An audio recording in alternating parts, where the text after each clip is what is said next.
Iraq now, where protesters have once again breached Iraq's parliament in a show of support for the country's influential Shia leader Moqtada Al-Sadr. This comes as the West Asian nation continues to face the heat of a worsening crisis triggered by a long-dragged political stalemate.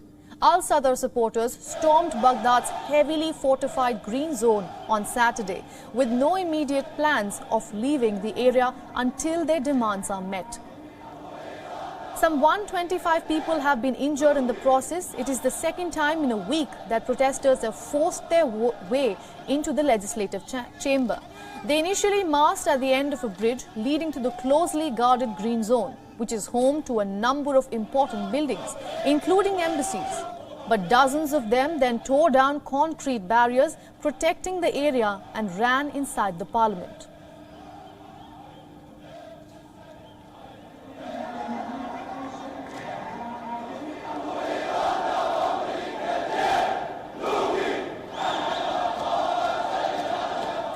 Iraq's caretaker Prime Minister Mustafa Al-Khadimi, meanwhile, has called for an immediate restraint. During a video address, Khadimi encouraged all the political blocs to sit down and negotiate to reach an understanding. شعبنا تواق إلى الحياة وهو لا يهوى الفتنة والدم والاقتتال والانتقام والتناحر ولا يهوى الحقد والكراهية ويطلع لمستقبل يوازي حجم التضحيات والمعاناة التي مر بها. وعليه لابد أن تجلس الكتل السياسية وتتحاور وتتفاهم من أجل العراق والعراقيين. Now, these demonstrations are the latest in the series of mass protests that have rocked the West Asian nation since weeks.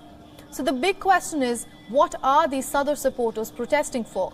Well, they are basically opposing the nomination of a pro-Iran rival candidate for Prime Minister's post. Mohammad Al-Sudani, a former minister and ex-provincial governor, is a pro-Iran coordination framework's pick for premier. Al-Sadr has repeatedly rejected his candidacy. This comes as even after 10 months of the election, the country has failed to form a government. Since Iraq's October 2021 election, talks to form a new government have stalled. Al-Sadr's bloc won 74 seats in the October's polls. This made them the largest faction in Iraq's 329-seat parliament. Despite this win, Iraqi leader law requires a supermajority of 2/3 to elect a president, which Al-Sadr did not have. And according to Iraqi law, a government can only be formed once a president is elected. By pact, the post of Prime Minister goes to a leader from Iraqi Shia majority. Sadr, a former militia leader, had initially supported the idea of a majority government that would have sent his Shia adversaries from the pro-Iran coordination framework into opposition.